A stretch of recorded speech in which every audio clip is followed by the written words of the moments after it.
When the limits of our capacity to handle the troughs of life are reached, space needs to be made for the healing to begin. What leaves a hole in us can often be filled by the beautiful, potent, and subtle power of cinema. If a film cannot exactly change your life, it can make a profound impact on how you see the world around you, and even how you contextualize yourself within it. There are many films that can reach beyond the popcorn towards your heart and soul, probing at the downturn in your life and asking how it may be redressed.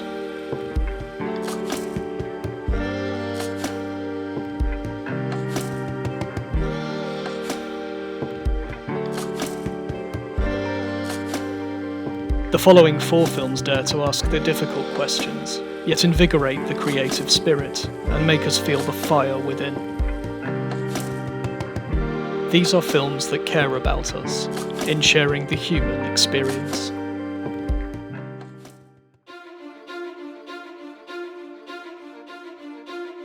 The resounding film about film, Federico Fellini's orchestral maneuver of a masterpiece, 1963's 8½, carries many urgent messages about the shape of human lives and how we arrive at our varying destinations.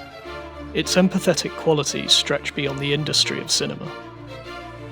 Marcello Mastroianni plays Guido Anselmi, a troubled film director who has experienced a drought within his usually brilliant creative well, and trawls his bucket in its depths to catch the one inspiring idea that will give life to his latest opus, which is turning into a bloated and unwieldy production. But Guido is pursued, not just by his own doubts and questions about his authenticity as an artist, but by real life in the form of a troubled marriage, emotionally needy lover, concerned production team, and withering critics. Take the film set away, and you have a series of problems that relate to many people across society. We all have our relationships to attend to, doubts to overcome, and criticism to face. Guido is in a privileged position, but he is human, vulnerable, and desperate to make his next step the right one. The comfort and pleasure found in 8½, speaks to the bemusement at life found in all of us, not just to the blocked creative. It succeeds in not only removing the self from reality through the surreal escapism Fellini provides, but in helping us confront our troubles and even to smile at them, if a little wryly. When too many things are demanding your attention, stop for a couple of hours and share your frustration with Guido. When you emerge from the magic of Fellini's carnival-like spell, it will be with a lightness and relief from your inner world being recognised in another's high spirits and appreciative sense of irony.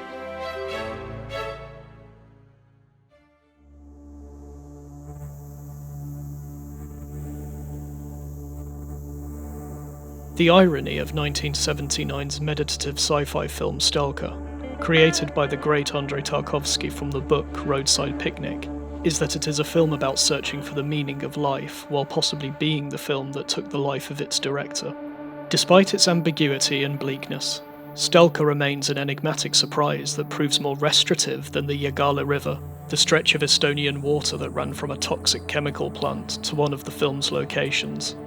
If rumour holds true and Tarkovsky's life was claimed by the chemicals, along with those of actor Anatoly Solzhenitsyn and Tarkovsky's wife and assistant, Larissa Tarkovskaya, it deepens the meaning of the film's search for life's ultimate answers. Alexander Kaidanovsky plays the Stalker, a guide able to navigate the perilous pathways through the zone, a mysterious area cordoned off by authorities from the public after a possible alien landing on Earth. A writer and a professor enlist the Stalker's help to locate the Room, which is a place in the zone rumoured to bestow upon a person their greatest desires. The quest is only part physical, with its long takes, restrained exposition, and contemplation of time and existence. Stalker is more about the spiritual journey we all take. Deep inside where our desires and wishes yearn to be unburdened, it's a film about the moment. This was a journey Tarkovsky experienced himself during the making of Stalker. He spent a whole year shooting exteriors, only to return to Moscow and discover the film stock had been improperly developed, therefore rendering it useless. To realise his desires and wishes, Tarkovsky had to return to the location to realise his ambitions. He had to find his way back to his own room.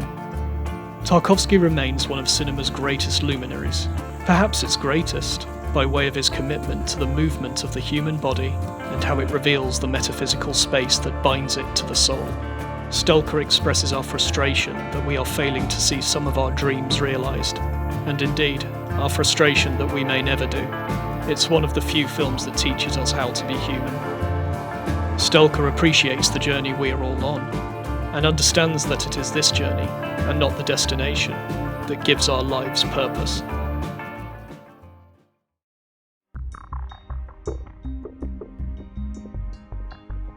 Few films are as emotionally raw, in a strangely refreshing way, as Bela Tarr's lyrical musing on small-town life and the souls that inhabit it. For those of us who feel as though we've experienced a malevolent circus rampaging through our psyches, Werckmeister Harmonies leaves a deep impression of people being haunted by ghosts, past and ferociously present. Taking Laszlo Krasznahorkai's 1989 novel The Melancholy of Resistance, adapted into screenplay form by the author himself, Tarr captures our timeless conundrum of a burden of feeling, acknowledging that human beings still cannot intellectually express what lies in their hearts, and so resort to outbursts, violence, and disintegration.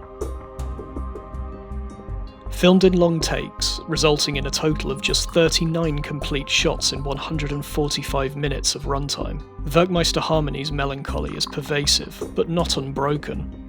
The haunting score carries a beauty within the sadness that is most palpably stirred when Lars Rudolph's naive and fearful Janos gazes into the eye of a dead whale.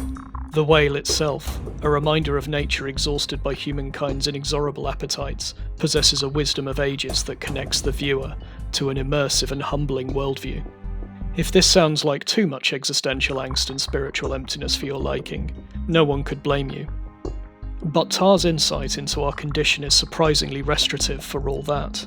The quirks of the townspeople amuse and captivate, while moments such as the opening drunken dance, a sway towards a collective hug against the unforgiving nature of a cruel and unpredictable world, provide a sense of belonging, and even as the nightmare spills out onto the streets with the ferocity of the riots, the film ends with a decisive act of rejecting spiritual death, and heads for the white mists of a new beginning. Like Tarr, we know the appeal of discarding a dark day for the prospect of a brighter new one.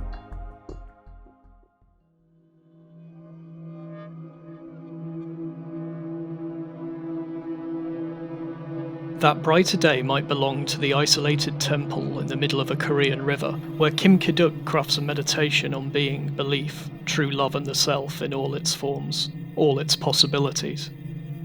A lake surrounds the temple where a monk and his apprentice live and study. The apprentice learns, under the watchful and enduringly patient eye of his mentor, about nature, about the importance of caring for every living thing. In turn, the monk recognises his own youth in his protege, and when love affects their symbiosis, he understands how his own faith and life might have worked out differently. The apprentice is, quite possibly, the younger version of the monk, and perhaps the deeper meaning of Kim's film is that we are constantly trying to teach ourselves better on how to live well within the world. The monk may well have made the mistakes his apprentice has, and though he tries to dissuade the boy from giving in to his passion, the resignation in his manner suggests he knows which way things are going to go. He may have previously tried and failed to sustain love himself, and history is destined to repeat itself. For the girl, she bears the weight of a society that she will inevitably return to, settling for a practical relationship that mutes her passions. Romance, for all of them, is fleeting and ephemeral. Or is it? The ultimate form of love, that of a parent for a child, rescues the apprentice, grown a man, and he embarks on the final stage of his life's journey, tougher from experience and ready to heal the wounds in his soul. Could it be the girl who brought the child as a last romantic act of their union? Perhaps it was theirs to begin with. When the monk self-immolates, does the old person become young again, fulfilling an endless cycle of rebirth in an effort to improve on what has gone before? Spring, summer, autumn, winter and spring believes in the spirit's power of recovery. Our endurance, the film's empathy with our lives makes us feel listened to, respected, and included. We are part of this obscure dilemma, this unpredictable arena, where we try and fail, learn and expiate. These are just 4 examples from a staggering library of cinematic works, but each film offers thoughtfulness and insight into how we've arrived at difficult places in our lives. Film can be healing when it informs us that it knows our destinations, even if those films might appear bleak on the outside. Consider why we picked the doom romance, the blood-curdling horror, or terrifying alternate realities for our escapism. It is our interiors that often require attention, stimulated by a light being shined into the areas where we are most obscure. In finding a film that breaks the shadows with this strange kind of light, we feel the emotion of cinema as a shared conversation.